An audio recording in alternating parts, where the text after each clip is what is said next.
उस पद की 3 दिन तक व्याख्या करूं, ऐसा मन में भाव आया। लेकिन बंधुओं, वो पद जो है वो विरह का पद है। उस पद को कैसे गाया? श्री चतुर्भुज दास जी महाराज, भगवान श्रीनाथ जी जब ब्रज में विराजते थे 500 वर्ष पहले, तो उनके अष्ट सखा थे। उन अष्ट सखाओं में एक सखा थे श्री चतुर्भुज दास जी। तो श्रीनाथ जी एक बार गोसाई जी का घर था मथुरा में, तो मथुरा में उनके घर पर कुछ दिन सेवा पाने के लिए श्रीनाथ जी विराजे। तो मथुरा जब श्री गिरिराज जी गए, तब चतुर्भुज दास जी रोज गिरिराज जी पर जाते और गिरी कंदरा में ढूंढते, बोले कन्हैया कहाँ चले गए, हे श्याम सुंदर कहाँ चले गए, हे श्रीनाथ जी कहाँ चले गए। तब किसी ग्वारिया ने बताया, बोले श्रीनाथ जी तो मथुरा चले गए, गोसाई जी के घर पर विराज रहे हैं, 3-4 दिन में लौटेंगे। तो इतना विरह हुआ चतुर्भुज दास जी को कि जिनको देखे बगैर एक पल भी हमको त्रुटिर्युगायते त्वाम पश्यताम, एक पल भी हमारे लिए 3 युग के समान जिनको देखे बगैर बीतता है, मैं उनके बगैर 3 दिन कैसे जीऊंगा। तब उन्होंने गिरी कंदरा पर बैठ करके ये पद गाया।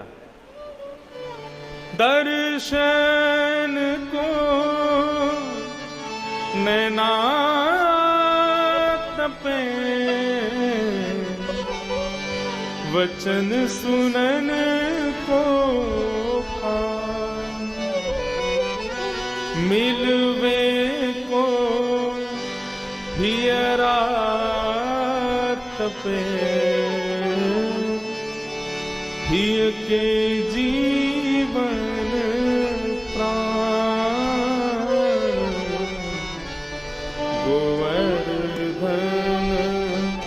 वासी सावरे, लाल तुम बिन रहो न जाए, गोवर्धन वासी सावरे। इस पद का जब गान किया तो मथुरा में बैठे हुए श्रीनाथ जी के नेत्र सजल हो गए। गोसाई जी से कहा, मुझे कल ही गोवर्धन लेके चलो, अब नहीं रहूंगा मैं यहाँ पर। और तुरंत ही श्रीनाथ जी वहां प्रकट हो गए और प्रकट होकर के चतुर्भुज दास जी को हृदय से लगा करके बोले, अब मैं कहीं नहीं जाऊंगा, सदा यहीं रहूंगा, तुम्हारे सन्मुख रहूंगा। और जो भी इस पद का निरंतर गान करेगा, नित्य इस पद का पाठ करेगा, नित्य इस पद का गान करते हुए मेरी स्मृति करेगा, मैं सदा सर्वदा उसके हृदय में निवास करूंगा। गुरुर्ब्रह्मा गुरुर्विष्णु गुरुर्देवो महेश्वरः, गुरुः साक्षात्। तो ये पद का भाव आया कि इस पद की व्याख्या करूं, लेकिन इस पद में इतना विरह है, इतना विरह है कि 3 दिन तक हमारे आंसू ही नहीं रुकते। मैंने कि साईं का जन्मोत्सव और हम रोवें, ऐसा भाव क्यों रखें। ऐसा नहीं है कि साईं को अच्छा नहीं। बंधुओं देखो, वृंदावन की रीत उल्टी है। यहाँ पर हंसी मजाक की चर्चाओं से हंसी करने में वो सुख नहीं मिलता जो विरह करके नेत्रों से आंसू बहाने में सुख मिलता है। यहाँ की रीत उल्टी है। यहाँ रुदन में ज्यादा सुख है, यहाँ पर हंसी में ज्यादा सुख नहीं है। वृंदावन की रीत उल्टी है। लेकिन मन में भाव आया, कुछ तो सुना मैं भैया, सारे विषय तुम एक तरफ रखते जा रहे हो, तब क्या रखें। 3 दिन का फिर क्रम आया, तो साईं ने ही प्रेरणा दी। कल रात को 1 बजे बैठा था, मैंने क्या करें, साईं से प्रार्थना करी, क्या सुनना है साईं बताओ। तब साईं ने आज्ञा की कि हमारे उत्सव में जितने पधारे वैष्णव जन हैं, ये उत्सव करते करते करते करते हमारी गोद में बैठे राघवेंद्र सरकार किशोरी जी, हमारी गोद में बैठे ठाकुर जी श्री लाडली जी का साक्षात्कार हो जाए इनको, ऐसा कोई भाव बताओ। श्रीमद् भागवत में ऐसा भाव वर्णन करते हैं श्री प्रहलाद जी महाराज, और उस भाव का नाम है नवदा भक्ति। तो मन में भाव आया, 3 दिन की कथा है, 3 भक्ति रोज कहेंगे तो 3 दिन में 9 भक्ति हो जाएंगी। तो नवदा भक्ति का भाव, और इस नवदा भक्ति में सब आ जाएंगे, हाथी के पांव में सबके पांव, सब ही इसमें आ जाएगा। भागवत भी आ जाएगी, राम कथा भी आ जाएगी, गोवर्धनवासी पद भी आ जाएगा, और भी जितने भाव हैं सब इसी भाव में आ जाएंगे। नवदा भक्ति से परे कोई नहीं।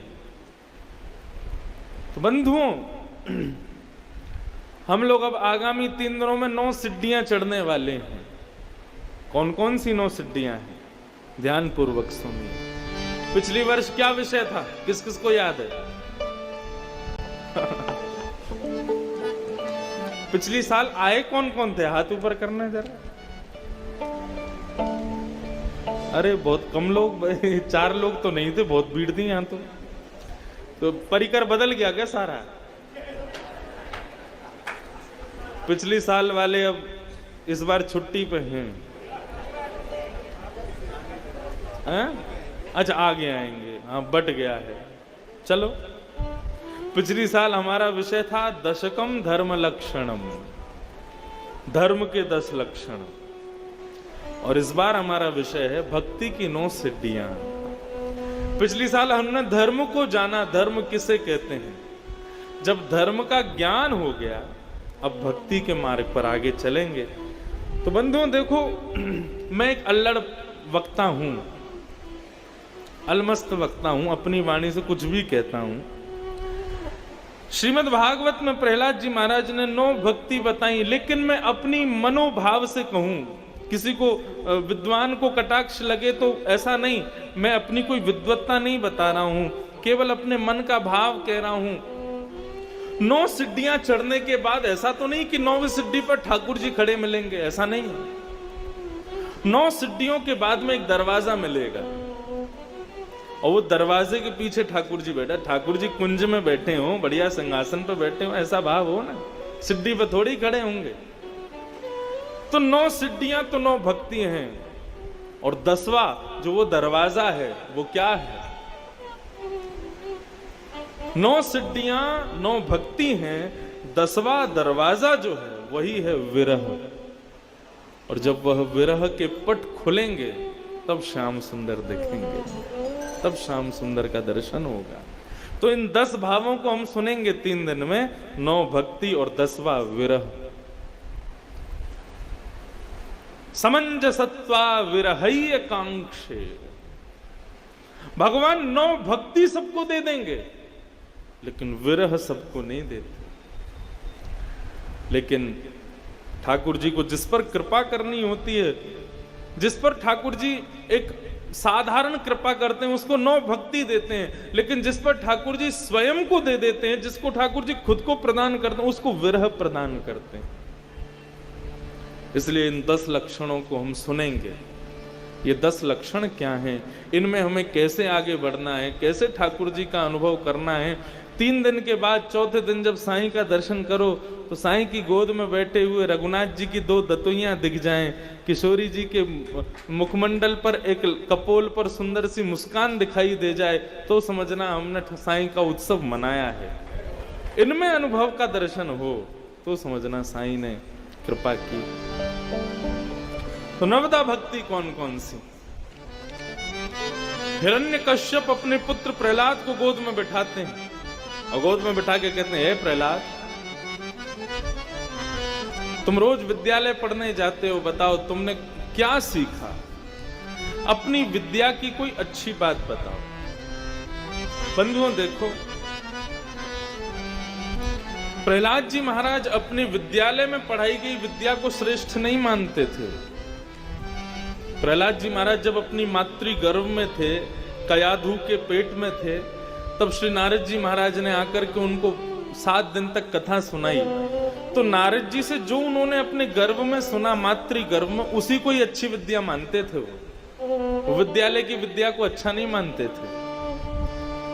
आज जब पिताजी महाराज ने पूछा कि कोई अच्छी बात बताओ, अच्छी विद्या की बात सुनाओ, तो प्रहलाद जी महाराज वो नहीं बता रहे जो विद्यालय में पढ़ाते हैं, प्रहलाद जी वो बता रहे हैं जो उनको गर्भ में बताया गया। कल को आपसे कोई कुछ कहे कि कुछ अच्छा सुनाओ, तो आप आपसी दोस्त में बैठ करके दोस्ती में जो बात करते हो उसके भाव मत सुनाना। साईं के उत्सव में कथा में जो सुन करके गए वो भाव सुनाना, तो समझना आप प्रहलाद के भाव में हो। प्रहलाद जी महाराज कहते हैं, पिताजी मैंने अच्छा ज्ञान क्या अर्जित किया मैं आपको बताना चाहता। क्या किया बेटा? तब प्रहलाद जी कहते हैं, तत्साधु मन्ये सुरवर्य देहिना सदा समुद्विग्न धियाम सद्गृहा हित्वात्मपातं गृहमन्धकूपं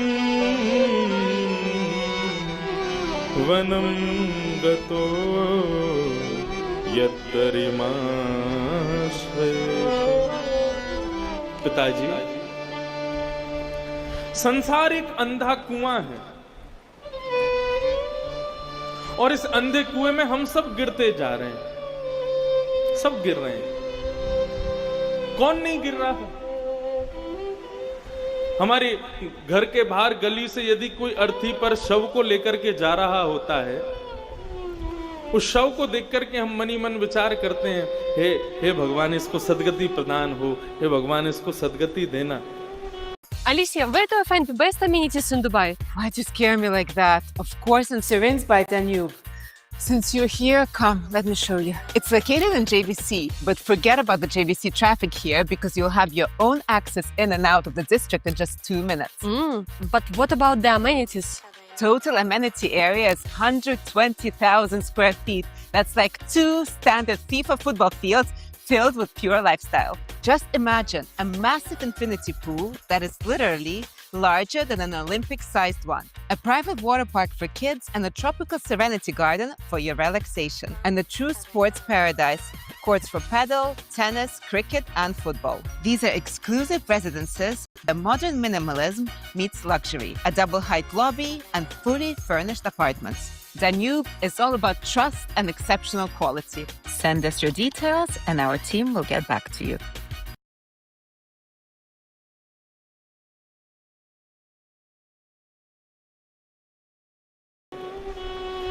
लेकिन उस सदगति के भाव के बाद भी हम अपने लिए क्या सोचते हैं? हम जानते हैं कि ये अर्थी पर जो आदमी जा रहा है एक दिन हमारी भी गति यही होने वाली है।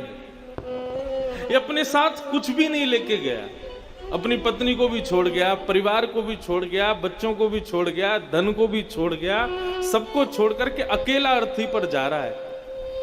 उसको देख करके हम जानते हैं कि एक दिन हमारी गति भी ऐसी होने वाली है, लेकिन इतना जानने के बाद भी क्या हम कुछ करते हैं अपने लिए?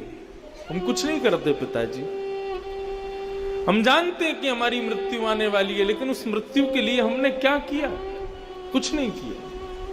इसलिए पिताजी मैं ऐसा मानता हूं, इस संसार रूपी अंधे कुएं में गिरने से बचो, उससे पहले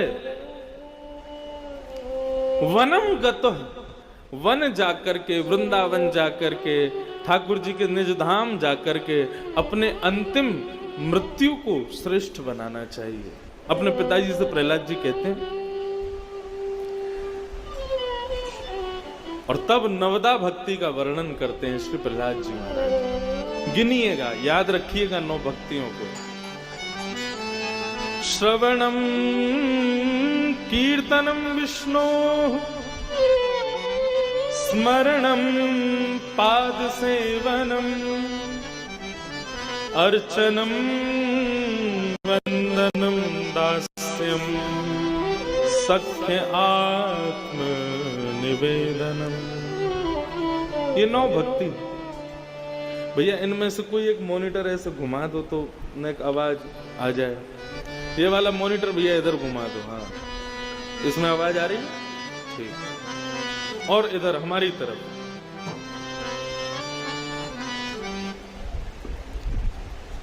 हाँ, बस ठीक। तो नवदा भक्ति हैं। कौन कौन सी भक्ति हैं? पहली भक्ति श्रवण, दूसरी भक्ति कीर्तन, तीसरी भक्ति स्मरण, चौथी भक्ति चरण सेवा पाद सेवनम, पांचवी भक्ति अर्चनम भगवान की अर्चना करना। 1 2 3 4 5। छठवीं भक्ति वंदनम वंदना करना। सातवीं भक्ति दास्य ठाकुर जी के दास बन जाना। आठवीं भक्ति सख्य ठाकुर जी के प्रति सखत्व भाव। और नौवीं भक्ति आत्मनिवेदनम अपना सब कुछ ठाकुर जी को अर्पित कर देना। अर्पित करने का मतलब क्या है? अपना सब कुछ ठाकुर जी को देने का मतलब क्या है? स्वामी श्री राम सुखदास जी महाराज कहते हैं ठाकुर जी को अपना सब कुछ देने का मतलब यह नहीं है कि गाड़ी की चाबी ठाकुर जी के चरणों में रख दो, अपनी तिजोरी की चाबी ठाकुर जी के चरणों में रख दो, अपने घर का सब कुछ ठाकुर जी के चरणों में रख दो। ये ठाकुर जी के प्रति आत्मनिवेदन नहीं है। आत्मनिवेदन क्या है? हमारे गोवर्धन की परंपरा में कहते हैं रसिक प्रीतम हित चित की बातें श्री गिरधारी जी सो कहिए, तलहटी गोवर्धन की रही। अपने मन की जो बात है, अपने मन के जो उद्गार हैं, वो ठाकुर जी से कहना।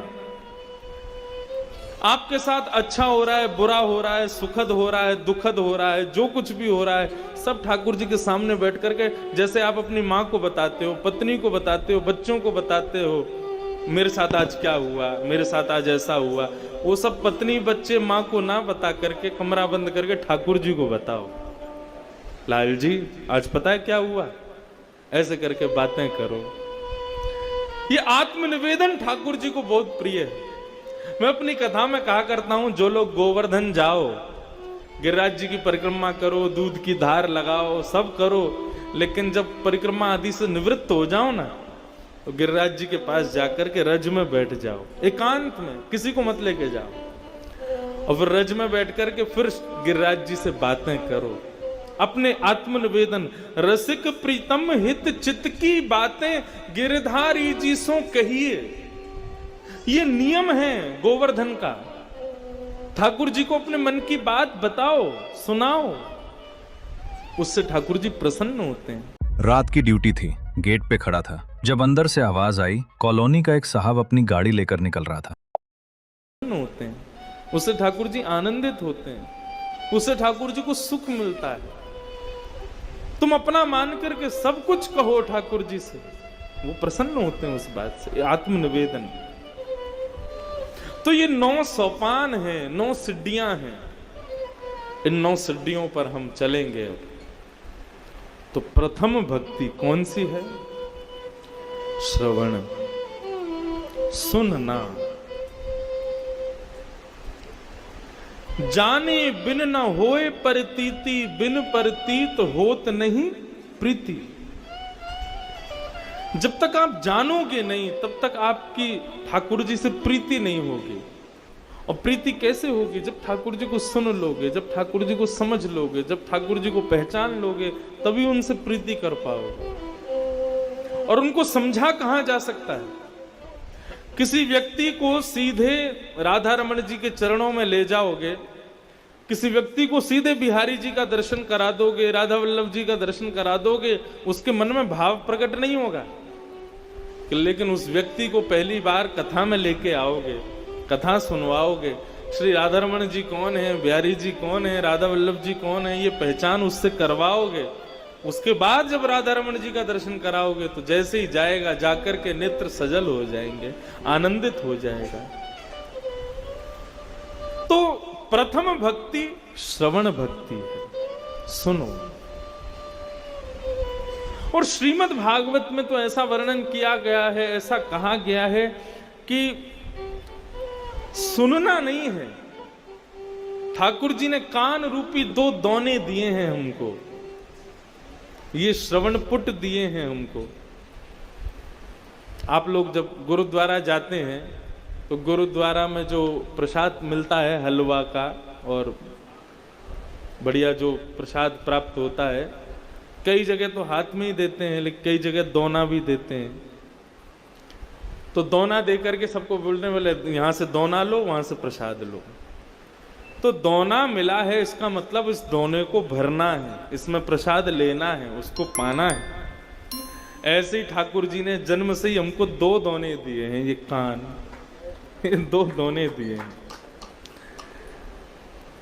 दोने का मतलब क्या?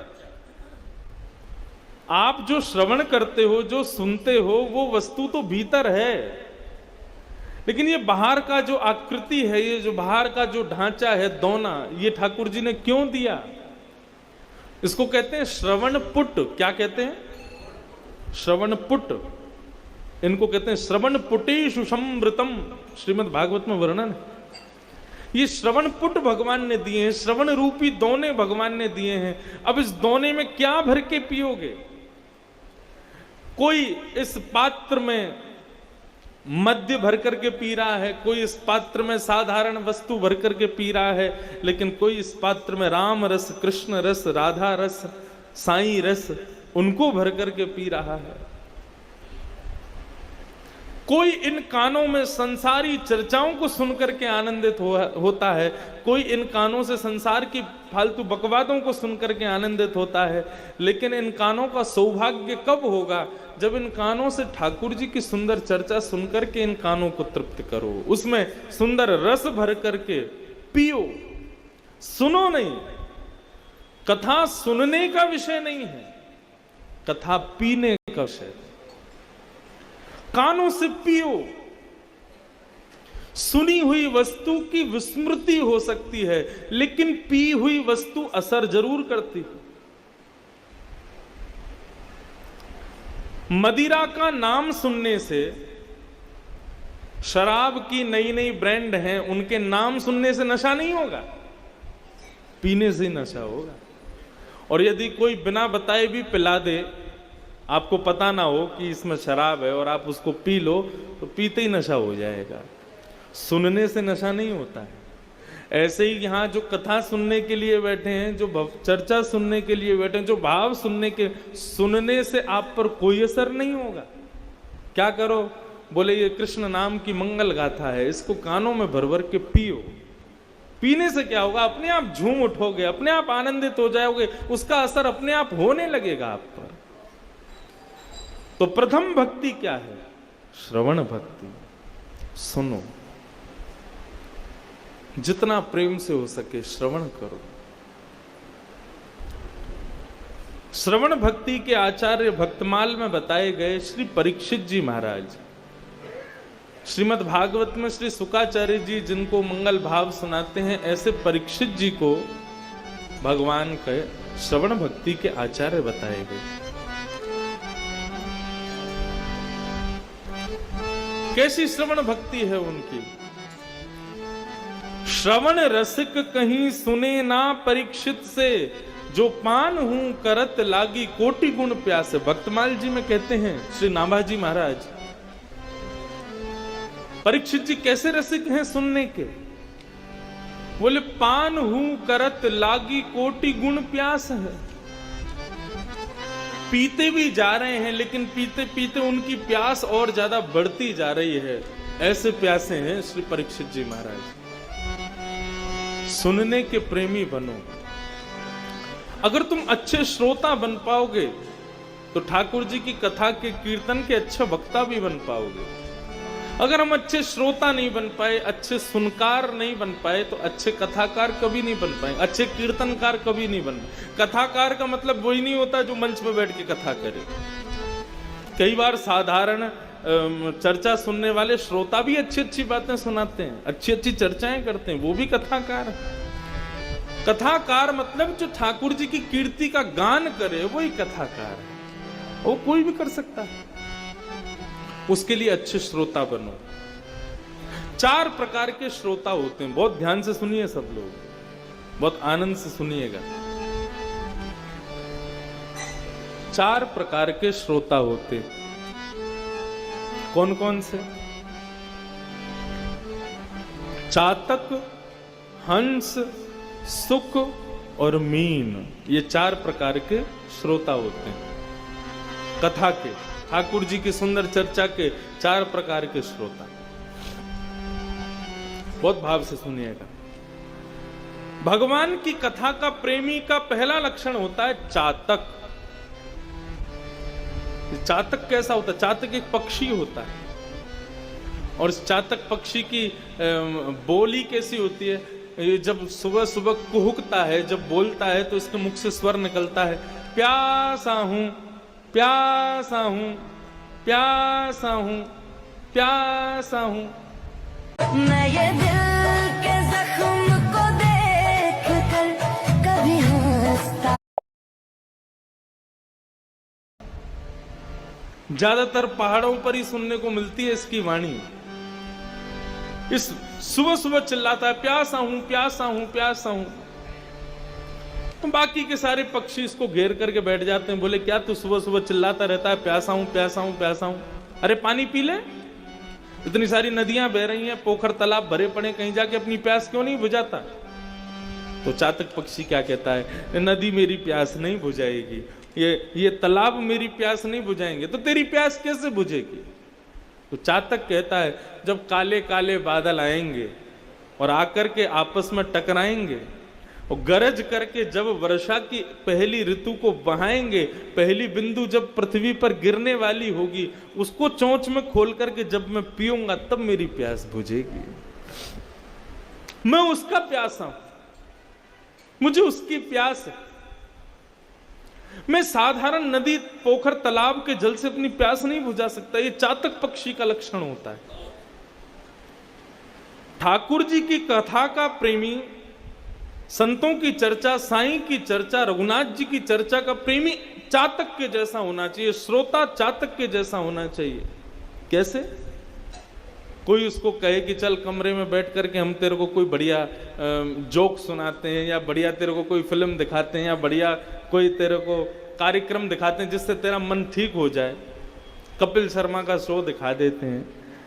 इस प्रकार के दुनिया भर के प्रलोभन जो आपको प्रदान करे, उन प्रलोभनों के प्रति आप चातक वृत्ति रख के बोलो, मेरे मन के भाव को कोई पिक्चर दूर नहीं कर पाएगी, कोई शो दूर नहीं कर पाएगा, ये संसार की सुंदर सुंदर चर्चाएं मेरे मन के भाव को दूर नहीं कर पाएंगी, मेरे मन को शांति नहीं दे पाएंगी। बोले कैसे शांति मिलेगी? बोले वृंदावन में किसी वक्ता की सुंदर कथा में ले जाकर के बिठा दो, वहां जब उनके मुख से निश्चित ठाकुर जी की मंगलमयी कथा सुनूंगा तब मेरी प्यास बुझेगी। ये श्रोता का पहला लक्षण है। क्या? चातक। ऐसा प्रेमी हो कथा सुनने का। साईं ऐसे प्रेमी है। लेकिन साईं के दरबार में आकर के पिछली साल मैंने एक नई बात सीखी। पिछली साल जब मैं आया था तो यहां कथा गाने के बाद में प्रसाद पाने जाता था भीतर। उसके लिए तो 1 साल से इंतजार कर रहा हूं मैं, कब खाने को मिले बढ़िया। साईं के यहाँ क्या बढ़िया। अभी अंदर देखना मेरी खातिरदारी कैसी होगी। इतनी बड़ी टेबल और पूरी भर जाएगी। 3-4 प्रकार